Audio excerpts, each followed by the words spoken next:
नमस्कार और स्वागत है इस खास चर्चा में। नमस्कार। आज हम नील डोनाल्ड वॉल्श की किताब कॉन्वर्सेशंस विद गॉड बुक 1 के दूसरे अध्याय के कुछ विचारों पर थोड़ी गहराई से बात करेंगे, समझने की कोशिश करेंगे कि इसमें क्या खास है। बिल्कुल, और जैसा नाम ही है, ये किताब असल में लेखक और एक आवाज के बीच की बातचीत है, जिसे लेखक ईश्वर की आवाज मानते हैं। ये अपने आप में ही मतलब एक बहुत ही अलग फॉर्मेट है ना, पारंपरिक धार्मिक टेक्स्ट से तो काफी अलग। हाँ, और शायद इसीलिए ये इतनी दिलचस्पी है। तो आज हमारा मकसद है कि इस संवाद में जो मुख्य आइडियाज हैं उन्हें थोड़ा खोलें। जी। जैसे ईश्वर का स्वरूप कैसा बताया गया है, उनसे बात करने का तरीका क्या हो सकता है, फिर वो अच्छाई बुराई वाली बात, हाँ, वो तो काफी, उसको कैसे डिफाइन किया है, और ये सब हमारी अपनी पर्सनल वैल्यूज और हम अपनी दुनिया को कैसे देखते हैं उससे कैसे जुड़ता है। और इस बातचीत में ना कुछ ऐसे पॉइंट्स आते हैं जो सचमुच चौंका सकते हैं, या कम से कम हमारी जो पारंपरिक सोच है उसे चैलेंज तो करते ही हैं। जी। जैसे ईश्वर का मजाकिया होना, हाँ। या फिर अच्छाई बुराई पर एक बिल्कुल ही अलग नजरिया रखना। हाँ। तो इन पर आज थोड़ा विस्तार से बात करते हैं। हाँ बिल्कुल। तो चलिए शुरू करते वहीं से जहाँ लेखक खुद ही थोड़ा कंफ्यूज्ड है। किताब के शुरू में ही वो लिखते हुए हिचकिचाता है ना। जी। उसे लगता है कि कहीं ये सब उसके मन की उपज तो नहीं, क्या वो वाकई ईश्वर से बात कर रहा है या बस खुद से। हाँ, ये डाउट तो आता है। और इस पर जो जवाब मिलता है वो भी बड़ा मजेदार है। कुछ ऐसा कि क्या तुम्हें किसी खास पुष्टि के लिए घंटियां और सीटियां बजने की उम्मीद है। बिल्कुल, यहीं से देखिए एक बड़ा आइडिया सामने आता है। हाँ। स्रोत ये साफ करता है कि ईश्वर किसी एक बंधे बंधाए रूप में ही नहीं आता। मतलब जरूरी नहीं कि वो हमेशा गंभीर हो या किसी खास जेंडर का हो। अच्छा।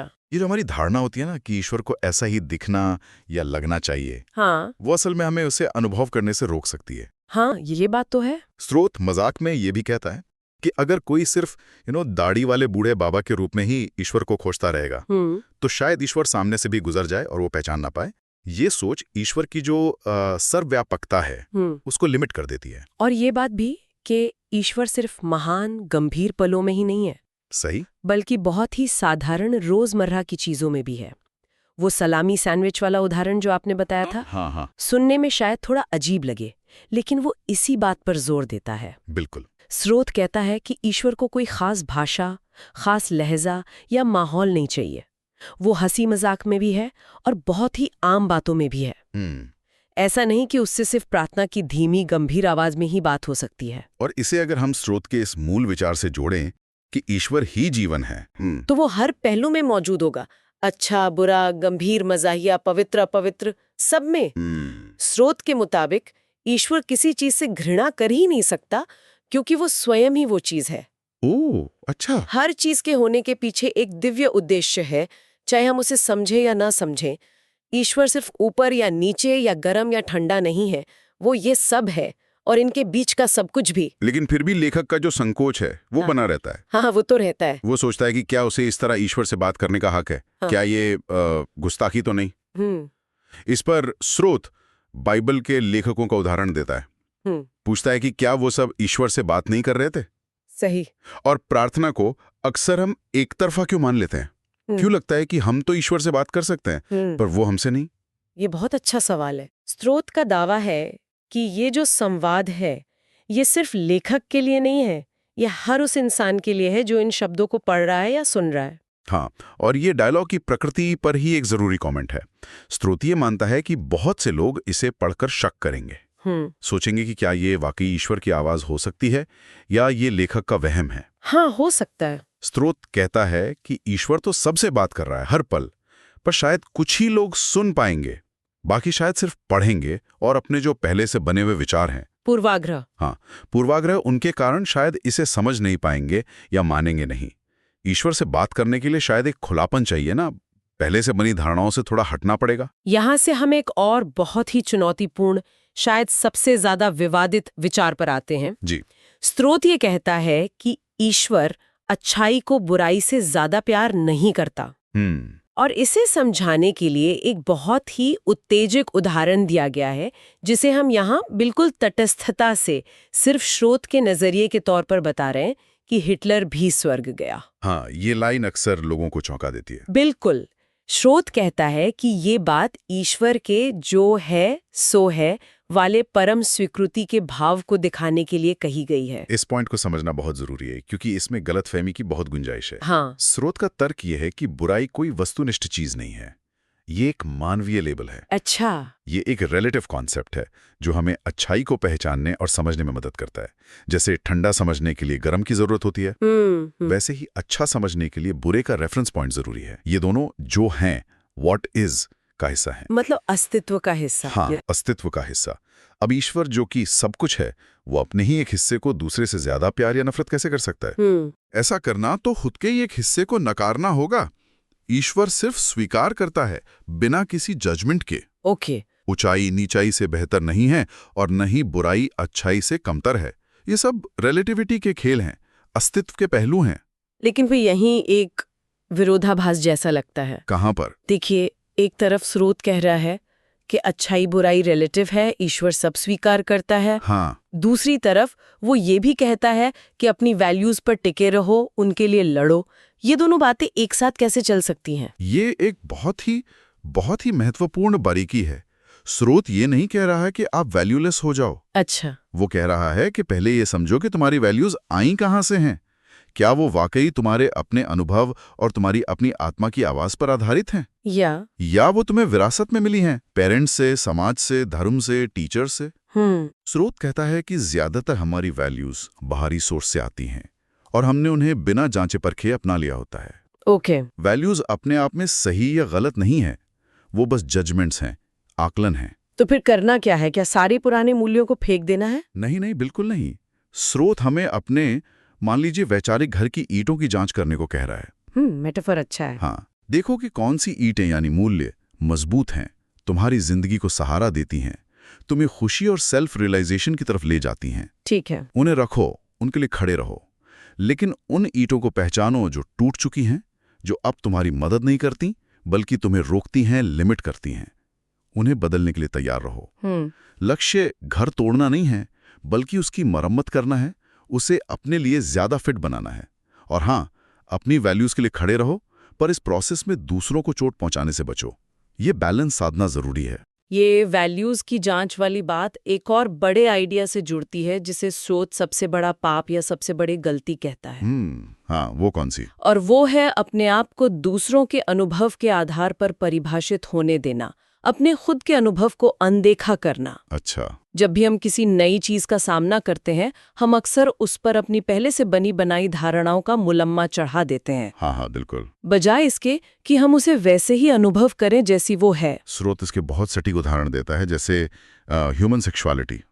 हमारा अपना अनुभव हमें बता सकता है कि ये गहरा, प्रेमपूर्ण, आनंददायक, सुंदर और शक्तिशाली अनुभव हो सकता है जी। लेकिन हमने समाज, धर्म या दूसरों से मिले नेगेटिव विचार, जैसे कि ये पाप है, गंदा है, शर्मनाक है, इनको इतना ज्यादा मान लिया है कि हम अपने ही अनुभव पर शक करने लगते हैं। हम उस बाहरी सच्चाई को मान लेते हैं, भले ही वो हमारे अंदरूनी अनुभव से मैच ना खाती हो। स्रोत कहता है कि ऐसा करके हमने अपनी सच्चाई के साथ विश्वासघात किया है। और यही पैटर्न पैसे के साथ भी दिखता है ना? हाँ, बिल्कुल।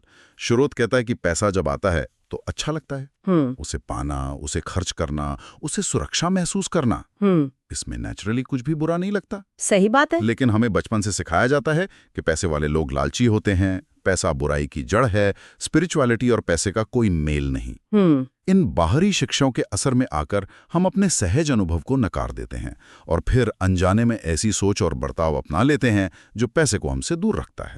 और सबसे चौंकाने वाली बात यह है कि स्रोत के अनुसार हमने ईश्वर की अवधारणा के साथ भी ठीक यही किया है। क्या मतलब? हमारा दिल, हमारी अंतरात्मा शायद महसूस करती है कि ईश्वर प्रेम है, करुणा है, आनंद है। हाँ। लेकिन हमें धर्म या समाज के शिक्षकों ने क्या सिखाया कि ईश्वर से डरो, वो एक न्याय करने वाला, सजा देने वाला ईश्वर है, उसकी आज्ञा मानो वरना नर्क में जाओगे। जी, ये बातें तो सुनी है। स्रोत यहाँ तक कि स्वतंत्र इच्छा, फ्री विल की जो पारंपरिक धारणा है, उस पर भी सवाल उठाता है। कैसे? अगर गलत चुनने का नतीजा अनंत काल की सजा है, तो फिर ये इच्छा स्वतंत्र कैसे हुई? ये तो एक तरह से जबरदस्ती का चुनाव हुआ ना, या डरा कर कराया गया चुनाव? ये सोचने वाली बात है। और इसी डर के आधार पर हमें ईश्वर की पूजा करने, उसकी आज्ञा मानने, उसकी सेवा करने को कहा जाता है।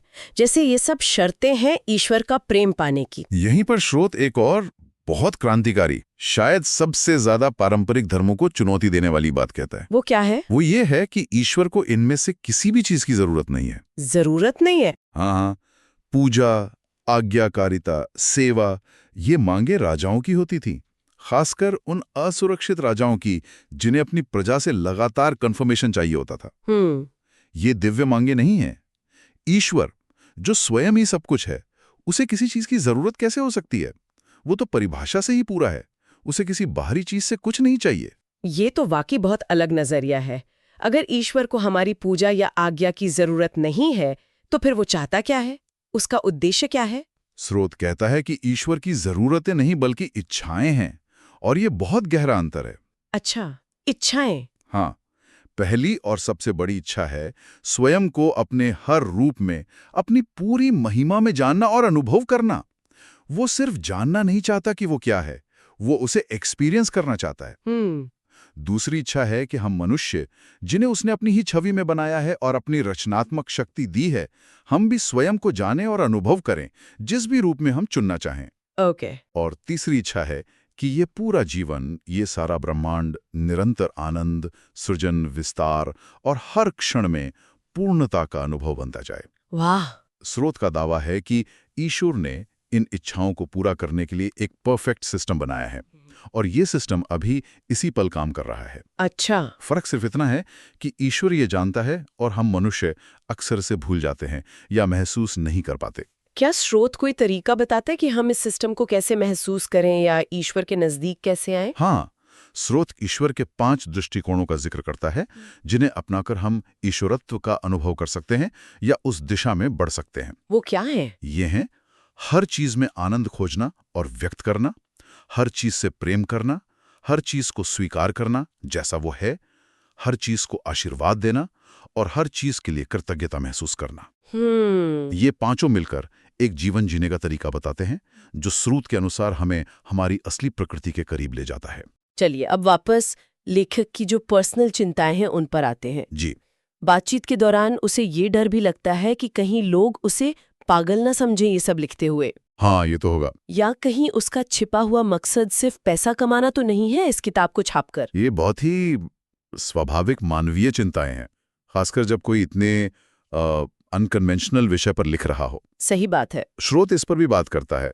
वो बाइबल के लेखकों का फिर से उदाहरण देता है, कहता है कि नए नियम, न्यू टेस्टामेंट के कई लेखक जीसस से कभी मिले भी नहीं थे। अच्छा। वे इतिहासकार थे जिन्होंने दूसरों से सुनी कहानियों, बातों को इकट्ठा किया, उनका संकलन किया, जिसमें जाहिर है सिलेक्शन और एडिटिंग शामिल थी।